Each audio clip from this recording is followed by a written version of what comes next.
مثبت نتائج۔ تحریر منیر احمد بلوچ۔ چند باخبر افراد کی محفل کے بعد سے صدر ضیاء الحق مرحوم کے وہ الفاظ نہ جانے کیوں بار بار یاد آ رہے ہیں جو وہ صحافیوں کے بار بار ایک جیسے سوالات کے جواب میں بولا کرتے تھے۔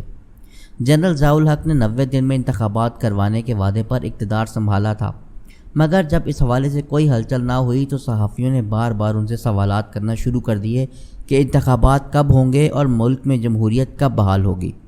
اولاً تو وہ اس قسم کے سوالات کا جواب دینا پسند نہیں کرتے تھے، مگر پھر انہوں نے بار بار کیے جانے والے ان سوالات کے جواب میں بغیر کسی لگی لپٹی کے کہنا شروع کر دیا کہ مثبت نتائج تک عام انتخابات نہیں کروائے جائیں گے۔ مثبت نتائج سے ان کی کیا مراد تھی یہ مرحوم صدر ہی جانتے ہوں گے۔ آج کل مرحوم صدر سے ہر دو طرح نسبت رکھنے والے یہ الفاظ سب کے سامنے تو نہیں لیکن بند کمروں میں ضرور دہرائے اور سنے جاتے ہیں۔ مرحوم ضیاء الحق نے مارشاء اللہ کے نفاذ کا اعلان کرتے ہوئے اپنی ابتدائی تقریر میں جب یہ یقین دہانی کروائی تھی کہ 90 دنوں میں انتخابات کروا کے اقتدار اکثریتی جماعت کے حوالے کر دیں گے تو اس وقت بھی ان کے ذہن میں یہی چل رہا تھا کہ حالات سازگار ہونے تک ملک کو انتخابات جیسی وبا سے دور ہی رکھا جائے گا۔ آج بھی ملک میں کچھ ایسی ہی صورتحال نظر آ رہی ہے۔ اگرچہ وزیر اعظم صاحب مدت مکمل ہونے سے قبل ہی اسمبلی تحلیل کرنے کا اعلان کر چکے ہیں اور الیکشن کمیشن کی جانب سے اکتوبر کے وسط تک الیکشن کروانے کی نوید بھی سنائی جا چکی ہے، مگر نہ صرف اندرون ملک بیشتر طبقات انتخابات کے انعقاد کے حوالے سے شکوک و شبہات کا شکار ہیں بلکہ بیرون ملک سے بھی انتخابات کے انعقاد کے بارے تذبذب کا اظہار کیا جا رہا ہے۔ وجہ اس کی صاف ہے کہ ہماری ملکی تاریخ گواہ ہے کہ الیکشن سے کم ایک سال قبل ہی انتخابی مہم شروع ہو جاتی ہے۔ ہر حکومت اپنے آخری سال کو انتخابی سال سمجھ کر حکومت کرتی ہے۔ آخری بجٹ بھی انتخابات کو مد نظر رکھ کر بنایا جاتا ہے، مگر یہ کیسے ہو سکتا ہے کہ 3 ماہ بعد الیکشن ہوں اور ابھی تک کسی ایک سیاسی جماعت کی جانب سے کوئی بھی کیمپین شروع نہ کی گئی ہو؟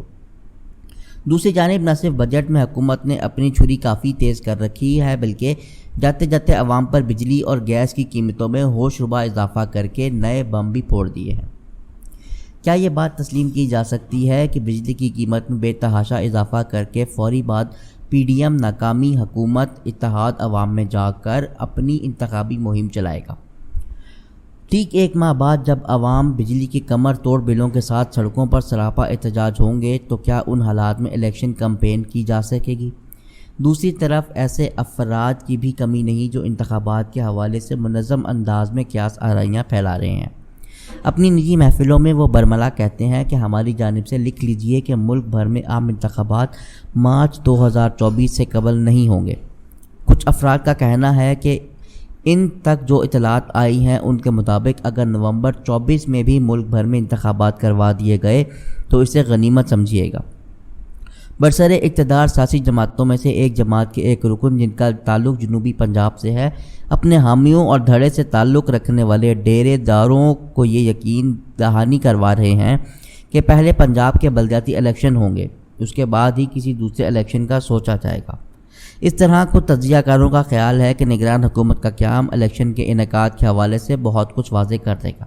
اگر نگران سیٹ اپ میں معاشی ماہرین کو شامل کیا گیا تو پھر الیکشن کے التوا کے امکانات خاصے بڑھ جائیں گے۔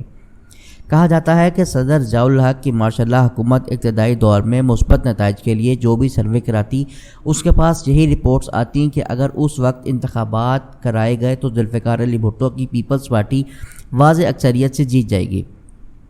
پھر نواب محمد احمد خان قصوری کے مقدمہ قتل میں جب 4 اپریل 1979 کو ذوالفقار علی بھٹو کو پھانسی دے دی گئی تو اس کے بعد مثبت نتائج کی توقع ہی فضول تھی اور سرکار نے اس بارے میں سوچنا بند کر دیا کیونکہ ان حالات میں سے کسی پوچھنے یا سروے کرانے کی ضرورت نہیں تھی کیونکہ بھٹو کی مقبولیت پہلے سے کئی گنا بڑھ چکی تھی۔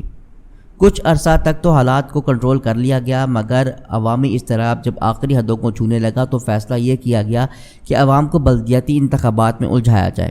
اس کے بعد بھی الیکشن کراتے ہی بنی تو پھر غیر جماعتی الیکشن کے ذریعے مثبت نتائج حاصل کرنے کی کوشش کی گئی۔ تاریخ گواہ ہے کہ ملکی تاریخ کے اکلوتے غیر جماعتی انتخابات بھی مثبت نتائج کے حوالے سے اچھا تاثر نہیں دے رہے تھے۔ اب سب سے کارگر وہ حربہ اپنایا گیا جس میں سوائے مثبت نتائج کے اور کچھ تھا ہی نہیں۔ ہوا یہ کہ بیگم نصرت بھٹو اور بے نظیر بھٹو کے ارد گرد رہنے والے اپنے خصوصی کارندوں کے ذریعے پیپلز پارٹی سے غیر جماعتی انتخابات کا بائیکاٹ کروایا گیا اور پھر ضلعی اور تحصیلی انتظامیہ کی مدد سے اپنے من پسند افراد کی اسمبلیاں وجود میں لا کر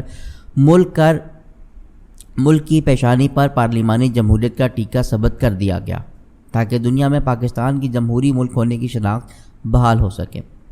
اپوزیشن لیڈر کے اس بیان کے انتخابات 10 سال بھی نہ ہوں تو کوئی فرق نہیں پڑتا۔ نون لیگی سینیٹر کے ایک پروگرام میں یہ اشارے کے سیلاب کے باعث الیکشن ملتوی ہو سکتے ہیں۔ ان شکوک و شبہات کو تقویت دیتے ہیں کہ مثبت نتائج کے حصول تک انتخابات کو التوا میں ڈالنے کا کوئی نہ کوئی پلان زیر غور ہے۔ نجی محفل میں حکمران جماعتوں سے تعلق رکھنے والوں کا کہنا تھا کہ جیسے ہی الیکشن کا اعلان ہوگا تو حسب روایت امیدواروں کو قومی اسمبلی اور صوبائی اسمبلی کے ٹکٹ تقسیم کیے جائیں گے، مگر اصل کھیل یہیں سے شروع ہوگا۔ روپوش رہنماؤں کے کاغذات نامزدگی تو پہلے ہی مرحلے میں مسترد ہو جائیں گے۔ اس کے بعد بھی اگر کوئی امیدوار اپنے کاغذات نامزدگی داخل کروانے میں کامیاب ہو جاتا ہے تو اس کا بندوبست بھی کیا جا چکا ہے۔ پنجاب کے ہر ضلع اور تحصیل کے علاوہ اسلام آباد میں بھی 9 مئی اور جوڈیشل کمپلیکس حملہ ٹائپ کیسز کے مقدمات میں 20 سے 30 معلوم سیاسی کارکنان اور 200 نامعلوم افراد کو نامزد کیا گیا ہے۔ لہذا جسے بھی ٹکٹ ملے گا اس کی تائید کنندہ، تصدیق کنندہ اور چند قریبی رشتہ داروں کو نامعلوم افراد کی فہرست میں شامل کر کے گرفتار کر لیا جائے گا۔ ایک نوزائیدہ سیاسی جماعت کے ایک سرکردہ لیڈر کا کہنا تھا کہ ہر انتخابی حلقے کے امیدوار کو پولنگ ایجنٹس کی ضرورت ہوتی ہے، لہذا جسے بھی اپنا پولنگ ایجنٹ بنایا جائے گا جو ان کی کیمپین میں بڑھ چڑھ کر حصہ لے گا وہ نامعلوم مقدمات کی فہرست کا شکار ہو جائے گا۔